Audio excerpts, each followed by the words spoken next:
وہ کیسا سما ہوگا،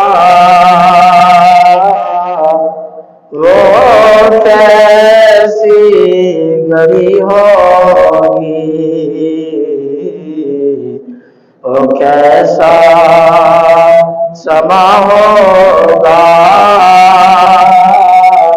وہ کیسی گھڑی ہوگی، جب پہلی نظر کے روزے پہ پڑی ہوگی، وہ کیسا سما ہوگا،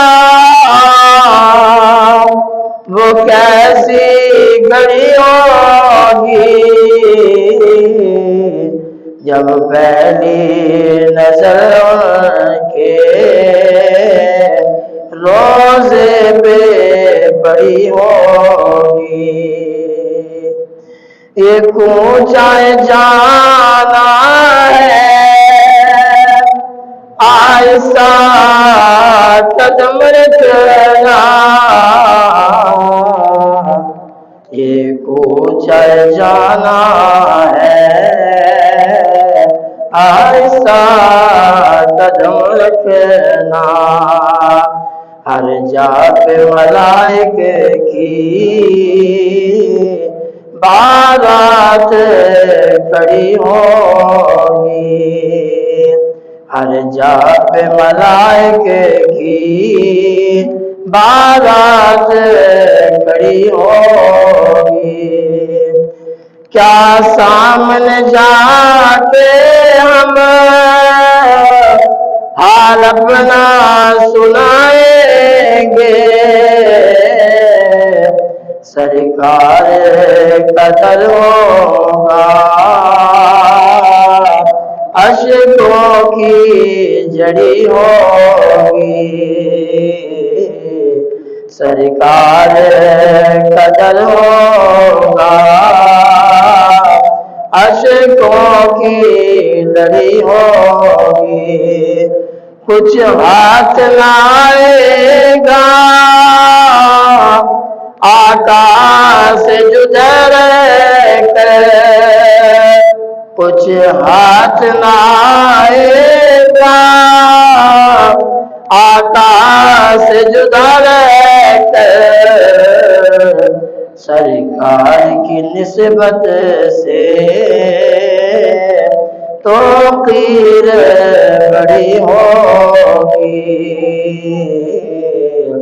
سرکار کی نسبت سے توقیر بڑی ہوگی، ہو جائے جو وابستہ سرکار کے قدموں سے، ہر چیز زمانے کی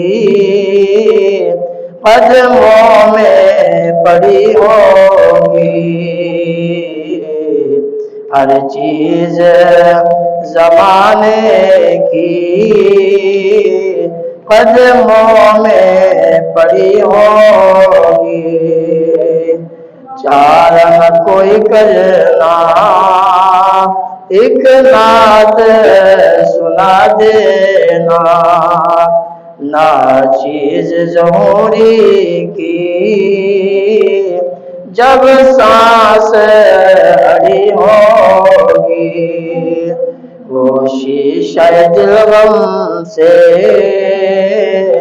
میلانا کبھی ہوگا، تصویر مدینے کی جس دل میں جڑی ہوگی، وہ کیسا سما ہوگا، وہ کیسی گھڑی ہوگی، جب پہلی نظر کے چہرے پہ پڑی ہوگی۔ حمد و ثنا اللہ تبارک و تعالیٰ کے بارگاہ میں جو وحدہ لا شریک ہے، جس کا ہمسر اور برابری کرنے والا کوئی نہیں، جس کے دربار میں بڑے بڑے شاہزور بڑے بڑے سلطان اپنی گردنیں جھکا لیتے ہیں، جس کے عدل سے انبیاء بھی لرزتے ہیں، جس کے کرم سے گناہگاروں کے چہرے کھل اٹھتے ہیں، اس ذات کی تعریف ایک خاکی انسان سے کیسے بیان ہو سکتی ہے؟ درود و سلام آقا نامدار مدنی تاجدار سرکار مدینہ سرور قلب و سینہ راحت قلب و جاں امام الانبیاء والمرسلین کی بارگاہ میں عرض کرنے کے بعد حضرات عزیز وقار آئدہ جمعۃ المبارک عزت عظمت والا دین ہے، دعا ہے اللہ رب العالمین احکم الحاکمین ہم سب کو اس کی رحمتیں برکتیں نصیب فرمائے۔ آج الحمدللہ 9 ذی الحجہ کا دن ہے۔ یہ دن بڑا مقام رکھتا ہے، شان والا دن ہے۔ یہ وہ دن ہے مدینہ کے تاجدار نے ارشاد فرمایا، یہ دن ہے جو بندہ اس دن کا قدر کرتا ہے اور عبادت کرتا ہے، اللہ رب العالمین احکم الحاکمین اس بندے کو 10,000 دنوں کا ثواب عطا فرماتا ہے۔ ایک دن عبادت کرنا 10,000 دنوں کے ثواب کے برابر اللہ رب العزت اسے عبادت کا ثواب عطا فرماتا ہے۔ یہ وہ دن ہے جس دن 1,24,000 انبیاء علی نبینا علیہ السلام کو اللہ تبارک و تعالی نے ایک خوبصورت کلمہ عطا فرمایا۔ وہ کلمہ یہ ہے، ہر نبی نے پڑھا ہے اور 1,24,000 انبیاء کو اللہ نے عطا فرمایا ہے۔ بہت ہی خوبصورت کلمہ ہے، یہ وظیفہ ہے، جو بندہ پڑھتا ہے اللہ تبارک و تعالی اسے پریشانیوں سے نجات عطا فرماتا ہے۔ وظیفہ کیا ہے؟ فرمایا چوتھا کلمہ لا الہ الا اللہ وحدہ لا شریک لہ لہ الملک ولہ الحمد یحیی و یمیت وہو علی کل شیء قدیر۔ یہ الفاظ جو بندہ پڑھتا ہے 24,000 انبیاء علیہ السلام 1,24,000 کما پیش انبیاء علیہ السلام کی سنت ادا کرتا ہے۔ اور تیسرا اسے یہ شرف حاصل ہے، فرمایا یہ وہ دن ہے 9 ذی الحجہ کا دن، عظمت اور عزت والا دن ہے۔ اس دن کے بارے میں ارشاد فرمایا جو بندہ جن خوش نصیبوں نے آج کے دن کا روزہ رکھا ہوگا، 1 سال پہلے اور 1 سال قبل اللہ تبارک و تعالی 2 سال کے روزوں کا ثواب عطا فرماتا ہے، بلکہ 2 سال اللہ تبارک و تعالی عبادت کا ثواب عطا فرماتا ہے۔ آئیں جو آیات کریمہ میں نے آپ کے سامنے پڑھنے کا شرف حاصل کیا ہے، دعا ہے اللہ تبارک و تعالی مجھے اس کا صحیح ترجمہ، مفہوم، معنی و مطالب بیان کرنے کی توفیق عطا فرمائے، ہم سب کو سن کر اس پر عمل کرنے کی توفیق عطا فرمائے۔ اللہ رب العالمین احکم الحاکمین اپنے پاک کلام میں ارشاد فرماتا ہے، سورۃ الحج ہے، آیت نمبر 32 ہے۔ اللہ ارشاد فرماتا ہے ذالک ومن یعظم شعائر اللہ فإنها من تقوی القلوب۔ رب العالمین احکم الحاکمین نے ارشاد فرمایا جو اللہ کی نشانیوں کی تعظیم کرے تو یہ دلوں کی پرہیزگاری ہے اور یہی اس کے لیے تقوی ہے۔ اللہ کی نشانیاں، اور اللہ تعالیٰ سورۃ الحج آیت نمبر 36 میں ارشاد فرماتا ہے، جس کا مفہوم ہے کہ اللہ کی نشانیوں کی قدر کرو، اللہ کی نشانیوں کی تعظیم کرو۔ اللہ کی نشانیاں کون سی ہیں؟ فرمایا جو تم قربانی کا جانور خریدتے ہو یہ اللہ کی نشانیوں میں سے نشانی ہے۔ اور بعد ارشاد فرمائی اللہ کی نشانی جب حاجی اسے مینا کی طرف لے کر جاتے ہیں اس کا رخ سیدھا ہوتا ہے۔ فرمایا وہ اللہ کی نشانیوں میں سے ایک نشانی ہے۔ اور بہت سارے لوگ جب جانور خرید کر آتے ہیں اسے ڈنڈوں سے مارتے ہیں، میں نے کہا یہ اللہ کی نشانیوں میں سے نشانی ہے۔ رب قرآن میں فرماتا ہے میری نشانی کی قدر کرو، میری نشانیوں کی تعظیم کرو۔ ہم اسے مار نہیں سکتے۔ کسی نے مجھ سے مفتی صاحب سے سوال کیا کہ جانور اگر بچے کو مارتا ہے کیا ہم جانور کو ماریں گے؟ خوبصورت جواب دیا، فرمایا وہ تو جانور ہے، اس کا کام ہے مارنا۔ اگر وہ مارتا ہے، اگر اوپر سے تم اس کو مارتے ہو پھر جانور میں اور تم میں فرق کیا رہ جائے گا؟ اور دوسری بات ارشاد فرمائی وہ تو جانور ہے، مارنے کے بعد اسے مارو گے تو زیادہ مارے گا۔ فرمایا وہ ہے جانور، اس کے اندر عقل شعور نہیں ہے۔ فرمایا تمہارے اندر عقل بھی ہے، شعور بھی ہے، وہ جانور ہے، تم انسان ہو۔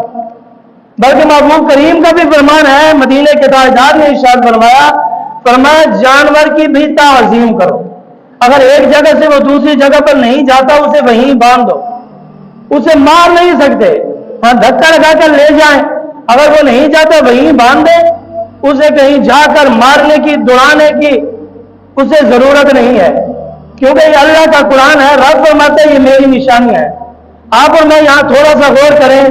جو جانور نہ نماز پڑھتا ہے، نہ قرآن پڑھتا ہے، نہ جس کے اندر عقل ہے، نہ شعور ہے، وہ جانور اللہ کے لیے ایک بار قربان ہوتا ہے، وہ تو ہو گئی اللہ کی نشانی.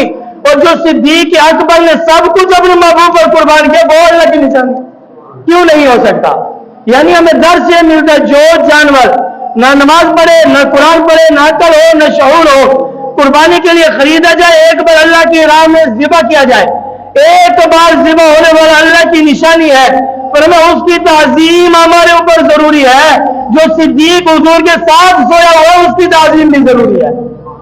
اور دوسری بات شاعر فرمائی جس نے قربانی دی وہ بھی تھا نبی کے گھر والا، نبی کا بیٹا.